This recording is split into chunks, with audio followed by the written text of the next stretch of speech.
superstars in the room. So if ordinary people can experience extraordinary financial trajectories and momentum, then if you're a superstar, then you can expect, quite a bit more. But it was made for ordinary people, entrepreneurs, and we actually have some eclectic solutions for 9-to-5 working folks who are just trying to get relief from the rat race and to run their life as a business. Now,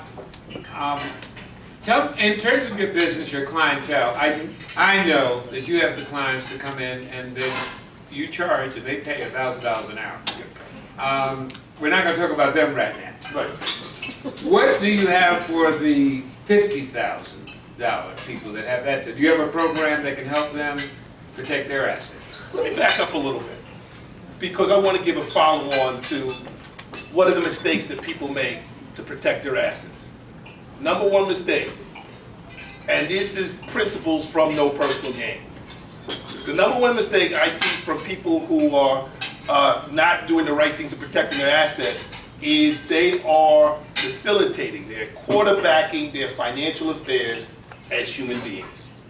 Now that might sound strange, it might sound counterintuitive, but the mega rich, the ultra rich, do not facilitate their affairs as human beings.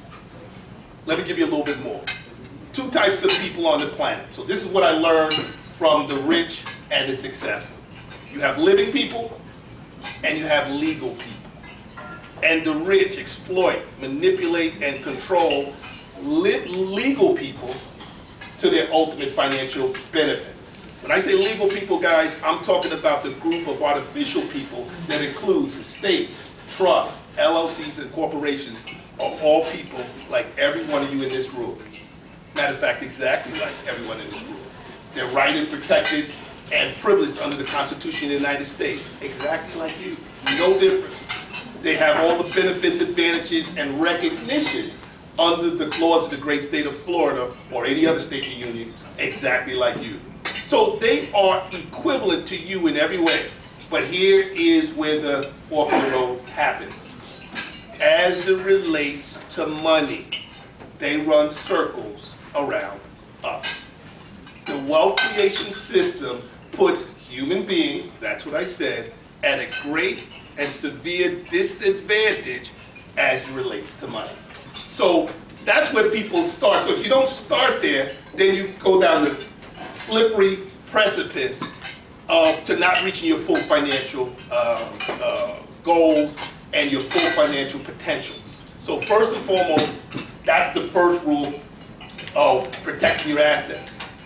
What happens when you sue someone rich? What happens when you sue someone rich? Absolutely nothing. Why? Remember the old saying that the rich own nothing but control everything? Now, to me, that made no sense, guys, up until about 15 years ago. How can you own absolutely nothing but control everything? So that's when we put the third part of that brings it all to light. The rich own nothing but control everything through artificial people, legal people. So the legal people own everything. And the rich control the legal people, so they control absolutely everything. Matter of fact, the only trillionaires on the planet are not breathing. They are as part of our Life Revisited tour conference at Roadshow, Greenlight goes around the country and gives free discussions and talks. This is probably one of our more premier discussions and talks. Again, thanks to everyone who made this possible here at the Citrus Club. But the main takeaway is, one of the questions I ask is, give me the names of 5 people, and it's $1,000 in cash, to the names of 5 people who are the richest people on earth. And I'll hear Bill Gates. I go, he's very rich, but that's not what I'm looking for. Someone will say Warren Buffett. Someone will say Carlos Slim. Oprah Winfrey. Oprah Winfrey is rich, but she's not even as rich as the first 3 people we mentioned. Ultimately, no one answers the question. Because again, it's conventional thinking. The rich don't think, Kooge, like people who are aspiring or people who are middle class, or unfortunately people who are of lowest means. They have a very, very empowered and enlightened mindset. They have a holistic and complete perspective, and they have a very productive relationship with money. So that's what everybody should remember when you're protecting your assets. It's all about mindset, perspective, and relationship with money, and that's part of the green light system. We look to enhance your mindset, broaden your perspective, and change your relationship with money, whatever that is. That's the only thing separating you from the people you admire or maybe even envy financially. So to protect your assets, that's where you have to start. You pretty much got to the point of the first rule of wealth creation is to protect and keep what you already have. So that's where you start, guys. If you can't protect and keep it, if you made $250,000 a year, if we can't protect that $250,000 a year, no sense talking about $1 million, $2 million, $5 million, because unfortunately you're going to give it away. Give it away to the tax authority. You're going to give it away to creditors, vendors, clients, frivolous lawsuits, right? Can you say superstar athletes? You know, they say that men lie, women lie, but facts, figures, and numbers never lie. So let me give you a fact.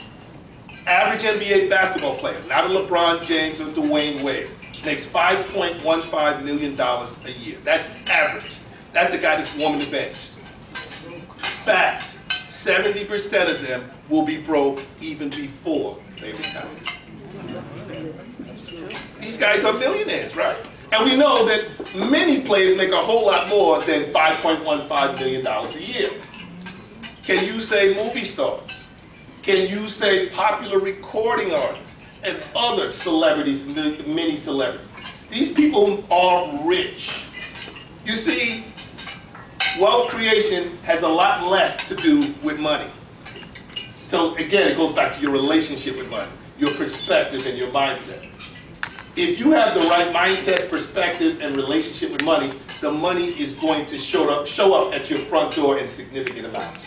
And so we start there. We help you protect and keep what you already have. Again, non-conventional systems, non-conventional approaches, counterintuitive. You have to know, first and foremost, we're starting with getting you out of the picture. That's why we call it no personal gain. The rich don't personally gain anything. Real quick answer. 10 years ago, I was invited to join Donald Trump's country club up in Yorktown Heights. It's brand new, it hadn't even opened yet. And whether you like his politics or not, let me give you some facts. Now, these are inside facts. These are not things you're going to read on the paper. I will give you a place to Google. Anybody that finds this video, it's worth $250 to me. But for the last 20 years, up until recently, has run for the presidency, a couple things. One, Donald Trump didn't even file a personal tax return. Now, he's arguably worth more than $4 billion. How is that possible? Number two, the king of real estate, up until recently, didn't own a stick of real estate. Again, these are things that should make you begin to change your perspective. So if you got a multi-billionaire, and up until recently he had to file for taxes because, you know, he's running for president, it's going to be full disclosure. He didn't have to complete a tax return because the rich aggressively avoid income. See, there's different types of money. Not all money is income. So the rich aggressively avoid income. This is why Warren Buffett can say he pays less in taxes than his secretary. Now he's talking percentage-wise, obviously, guys. This is why Bill Gates, for numerous years, while he was CEO and chairman, now he's still just chairman of Microsoft, paid himself $400,000. Bill Gates couldn't find any more money. This is a multi-billionaire. He's been a billionaire for 25 years plus, and he paid himself only $400,000. And if he could have got away with less, he would have. He had people working for him that made $5, $7, $10 million. So again, this is part of the perspective that hopefully we're going to bring out tonight, and we're going to answer the questions. But I wanted to add a little more light on that. Okay. Before I open up the floor for questions, I hope you guys are ready for this. When we talked last week, we talked about a myth. The myth was that the people that made the most money were smarter than the people that weren't. Of course, many of us in this room have been told that in order to become successful, we need to get a good education, and then we'll become successful. Could you explain that? Okay. I love higher education, so our educators in the room, our people with PhDs in the room, don't get mad at me. My undergrad, so my training education, my undergrad's in electrical engineering, so I'm a tech guy to begin with. I got my master's in comp sci, computer science. So I started out, actually, Kooge kind of went into the middle of the story, but when he said I was adjunct faculty, which is true, but I started out as an engineer and moved up through the ranks as a W-2 employee in major defense contractors all around the country. I had an FBI secret security clearance. My specialty was military electronic support aircraft, B-1 bomber, B-2 bomber, and it was radar countermeasure systems. So that was my specialty. So I was making $80,000 or $90,000 back in the 80s, 98, 90, 90s. I was in my company already. So in the 80s I was making, so that's pretty good money, right? Back in the 80s, that was a lot of money. But In the old days. in your good old days. But the problem is, or I should say the challenge or the situation is, that it's not about intellect. I have seen cosmic failures of people who graduated magna cum laude with MBAs from Harvard, Yale, and all the major schools. It has nothing to do with money, or very little to do with money, guys. I have seen tremendous failures of companies that started with 10, 20, $30 million in startup cash, managed and run by brilliant people, crash and burn. The statistics you see for business fatalities is not limited by education or by how much money they got undercapitalized.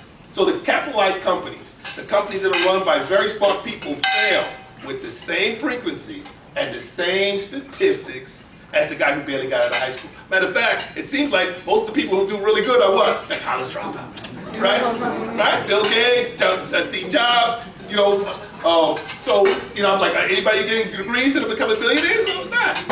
So the point I'm making is intellect, money. Do you need, should you be at least of average intellect? Absolutely. Money, should your business be capitalized? Absolutely. It's the mother's milk of business, which is one of the second solutions we offer. We're all about capital raises and acquisitions, as well as infusions of cash into businesses. Great teams, great products, marketing strategies, all those things are great. But you know what, guys? They add up at their height no more than 20% of your financial trajectory. The other 80% is contained in these hidden principles that we're getting into tonight, that I gave you a few of. We're going to get into as many as we can have time for tonight. That's 80% of your financial trajectory. So if you're at a point, you're probably at 20% of your zenith, of your highest point. I don't care how many millions of dollars you're making. Wonderful, God bless you. But you're probably not at your full potential in terms of your trajectory momentum. So intellect and all that's important, but that's 20%. The other 80% are hidden. They're counterintuitive. And like I said, we start right off the bat with changing your mindset and perspective. That if you want to go down the road of wealth, you better have a significant relationship with an artificial person. Okay? Otherwise, who are the only people that, look, let's talk about definition of income. What's the definition of income for everybody in this room? What's the definition of income? Salary, or every dollar you get, right? Every dollar that touches your hot human hands is income, and therefore taxable. Because only income is taxable. So now you know why the rich aggressively avoid income. That's why Donald Trump hasn't paid, wrong word, he's paid the minimum legal tax. Okay, he paid the taxes, but he paid the minimum legal tax. 5 years ago, Kooge, there was a New York Times expose. I didn't think it was so much of an expose. It was all about how the rich don't pay their fair share. Now that's not news, right? And so they went into this exhaustive piece, and the takeaway was that the rich pay little to nothing. But the emphasis was on most of the rich pay absolutely nothing. The minimum legal tax. Where unfortunately, a number of you in this room probably are paying the maximum legal tax. Okay? we're talking about protecting assets, we're talking about the tax man. Again, I always take the tax man last because it's controversial. We don't want to seem like, okay, you must pay your taxes. Don't go to the IRS or the great state of Florida and say Terrence Cash or my friends at Greenlight said, I have to pay any taxes. Because you won't be properly quoting me. You have to pay your taxes, but you're only obligated to pay the minimum legal tax. You're going way above and beyond by paying the maximum legal tax. You're not considered to be any more patriotic, okay, by paying that fee. So it's all about the minimum legal tax. So protecting your assets, one of the major drains on your wealth is taxes, the tax authorities. In his book, Ziad Abdel Noor, who was the son of a Lebanese parliament member of his family were in the parliament, Kooge. He runs a little $10 billion hedge fund out of New York. And Ziad's book, Economic Warfare, I encourage everybody to read it. You know, it's a page turner. You know, it's a little technical, but it's a page turner. They gave this fictitious example to show you the illustration of how taxes will erode your wealth over time. So they have this fictitious example, it's not real life, where if $1 doubles every day, okay, and if you got 10% interest, right, which you know we're talking about, you know, maybe we're talking about those two things, right? So in one case, 20 years later, that would be about $1,054,000. Then you take that same investment that's doubling every day, the same interest rate on it, you're making 10% interest, but now with a modest 33% tax rate. I'd say 60 or 70% of the people in this room, between state, local, and federal, are paid north of 33%, right? You guys know, you look at your numbers and you go, you know, you look at the gross, you go, wow, and you look at the net, you go, this is gonna be tough. So you go that second route, and you have, after 20 years, drum roll, $28,000. A difference of $1 million. So in one case, I am a millionaire, right? In the other case, I wish I was a millionaire. I wish I knew a millionaire.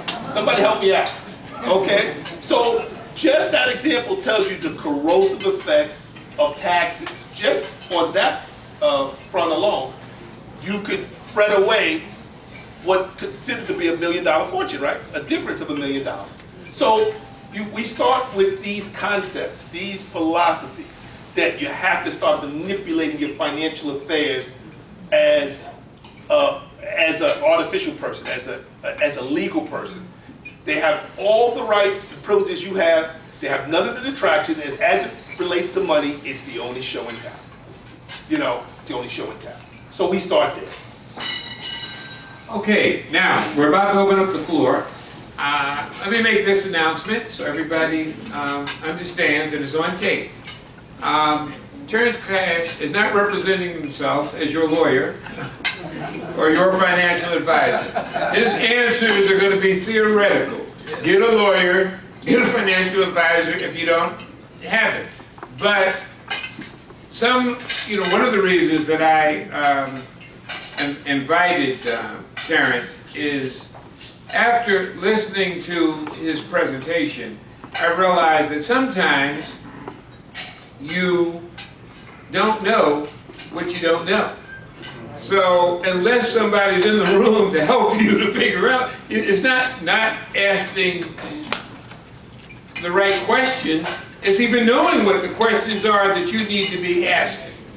And there are no dumb questions on the topic that we are talking about today. So my question to you, does anybody, we're going to sort of start this side of the room and go that way because of the technical reasons. Does anybody at this table have any questions? And I'll bring the mic out to you and we'll adjust. Can you get Okay. We're going to go to Jonathan Blount to begin. Jonathan Blount, light count for our first question. Hold on. Let me know when we cameras are ready. Go.